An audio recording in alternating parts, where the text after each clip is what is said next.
Ever received an Amber Alert? Maybe you've been driving when a message suddenly appeared on your phone. A child's name, a photograph, a description of a vehicle, and a warning that a child may have been abducted. For a moment, you stop. You look at the photograph, you read the details, then the notification disappears and life goes on. But have you ever wondered how the Amber Alert came to exist? Why does it have that name? And who was Amber? The answer begins with a 9-year-old girl in Texas and an ordinary afternoon that ended in tragedy. It was January 13th, 1996. Amber Hagerman was 9 years old and living in Arlington, Texas. That afternoon, she and her 5-year-old brother, Ricky, went outside to ride their bicycles near their grandparents' home. Nothing about that day seemed unusual until a man drove into the parking lot.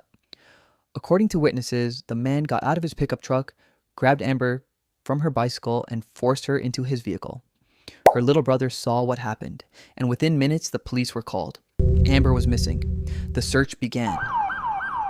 Police officers began searching. Neighbors joined in. Volunteers scoured the area. Amber's family waited desperately for news. For 4 days they hoped the story would have a happy ending.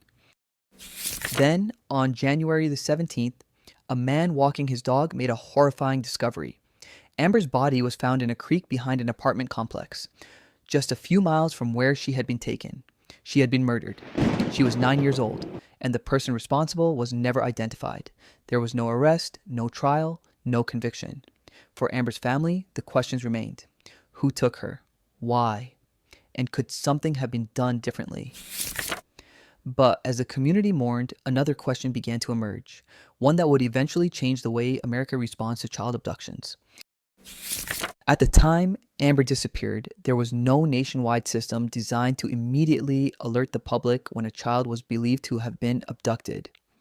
Information could be shared through television and radio, but there was no coordinated emergency system capable of quickly turning millions of ordinary people into extra eyes and ears. And some people began to wonder, what if everyone had known? What if the moment Amber disappeared, every television and radio station had interrupted its programming? What if drivers on the roads had known what vehicle to look for?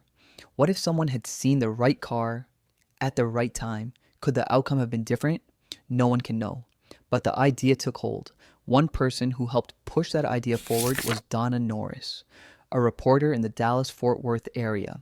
Following Amber's disappearance, Norris worked with local law enforcement and broadcasters to develop a system that could quickly alert the public about child abductions. The concept was simple. If a child was missing, don't just tell the police, tell everyone. In 1996, the Dallas-Fort Worth area introduced the Amber Plan, named after Amber Hagerman.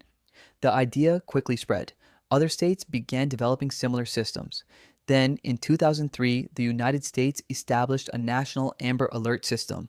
The name became an acronym for America's Missing Broadcast Emergency Response. A little girl's name had become part of a nationwide system, and as technology changed, so did the alerts. What once depended largely on television and radio could now reach millions of people through digital highway signs, websites, social media, and mobile phones. Today, an Amber Alert can appear on your phone without warning. A child's photograph, a name, a vehicle description, a request for help. And suddenly, everyone becomes part of the search. So the next time an Amber Alert appears on your phone, take a moment to look at it, because that alert is more than just a notification. The word Amber stands for America's Missing Broadcast Emergency Response. When law enforcement believes a child has been abducted and the case meets the required criteria, an Amber Alert can be sent out to the public. It can appear on phones, television and radio broadcasts, highway signs, websites, and other platforms. The goal is simple: to get critical information into the hands of as many people as possible, as quickly as possible, because the person who helps find a missing child may not be a police officer. It could be anyone: a driver on the highway, someone at a petrol station, a neighbor looking out of a window, or simply someone who happens to recognize a vehicle or a face. That is the power of the Amber Alert. But there is something about Amber's story that still haunts it. The system created in her name has helped bring many missing children home, but Amber herself never came home. And the man who took her, he was never found. More than 30 years later, her family still does not know who abducted and murdered her. Think about that. The disappearance of one little girl helped inspire a system designed to give other children a chance that Amber never had. But the mystery at the center of her own story remains unsolved. Somewhere out there, there may still be someone who knows what happened to Amber, someone who remembers that day, someone who may have seen something, someone who knows a secret that has remained hidden for decades.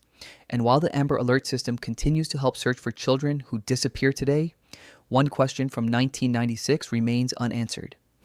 Who took Amber Hagerman? And perhaps one day we will finally know.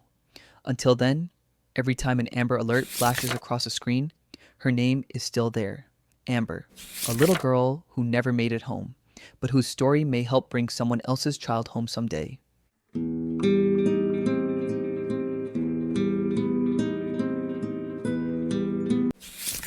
If you enjoyed this story, don't forget to like, share, and subscribe for more stories of the mysteries, tragedies, and events that change the world in ways you may never have known. Until next time, this is what really happened.